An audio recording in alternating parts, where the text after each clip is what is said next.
Recording of transaction 2 part 2. Question 1. Prepare single column cash book for the month of April 2024 of विजय। ये सब transaction है अप्रैल 17 तक और एक कैश बुक है। डेबिट में रिसीप आता है और क्रेडिट में पेमेंट आता है। जो हम पैसे रिसीव करते हैं वो डेबिट, जो पेमेंट करते हैं वो क्रेडिट। तो पहला क्या है, कैश इन हैंड।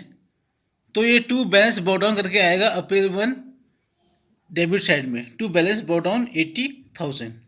फिर कैश सेल, ये भी डेबिट में आएगा, टू सेल कैश रिसीव हुआ है में, what comes in income, to sale 7,85,000। Deposit into bank, bank to cash, तो बैंक में जमा किए तो कैश गया है, तो बाई बैंक 6,10,000। फिर अप्रैल 3 है, paid cheque to creditor of 149,900 after deducting cash discount 9,500। ये नहीं आएगा क्योंकि चेक से पे किया, इस वजह से ये एंट्री इसमें नहीं आएगी। कैश में केवल रिसिप्ट और पेमेंट आती है। April 4 wages paid in cash, तो बाई वेजेस आएगा कैश बुक में। April 4 cash sale of 5,50,000 of which 4,60,000 were banked on 7 April. तो उसमें दो एंट्री होगी, पहले कैश सेल की होगी तो टू सेल आएगा 5,50,000 और बैंक में जमा हुआ तो बाई बैंक 7 अप्रैल को होगा, लेकिन वो एंट्री 4,60,000 की हो जाएगी बाई बैंक। फिर अप्रैल 9 को क्या है, paid cash to transport corporation of India 14,000 against their bill number 300, तो बाई ट्रांसपोर्ट कॉर्पोरेशन 14,000 आ जाएगा। फिर अप्रैल 15 को cash sale 4,50,000 of which 3,77 were banked in 16 अप्रैल।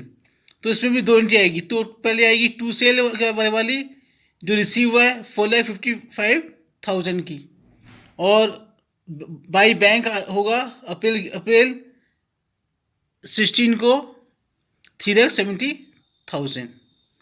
फिर अप्रैल 17 को क्या है, paid to cleaner in cash, तो ये ऑफिस एक्सपेंसेस है, तो बाई ऑफिस एक्सपेंसेस 11,000।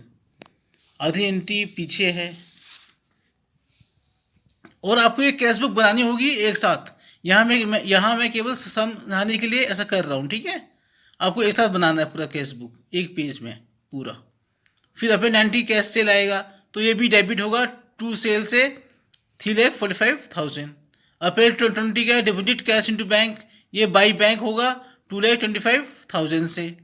अप्रैल 20 होगा paid cash for window cleaning, तो ये ऑफिस एक्सपेंसेस है, बाई ऑफिस एक्सपेंसेस 6,000। फिर अप्रैल 21 को है परचेज गुड ऑन क्रेडिट, ये नहीं आएगा, ये कैश में नहीं हो रहा है इस वजह से। अप्रैल 25 पेड कैश फॉर रेट 1,12,000, तो ये भी आएगा बाई रेट 1,12,000 क्योंकि पेमेंट हो रही है, पेड कर रहा है इस वजह से। अप्रैल 26 कैश सेल 5,80,000, ये टू सेल होगा डेबिट में, ये रिसिप्ट है इस वजह से।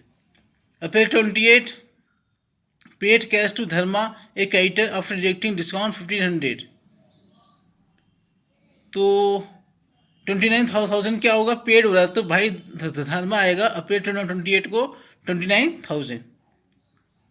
फिर अप्रैल 29 को पेड इलेक्ट्रिसिटी बिल इन कैश, तो बिल आ जाएगा बाई बिल 28,000 अप्रैल 29 में क्रेडिट साइड में आ जाएगा बाई इलेक्ट्रिसिटी बिल। फिर अप्रैल 30 को क्या हो रहा है, cash collected from current debtor 1,40,000 after allowing discount 8,500, तो टू का करंट आएगा, ये कैश रिसीव हो रहा है इस वजह से 1,40,000 से। ये रहा इसका ये।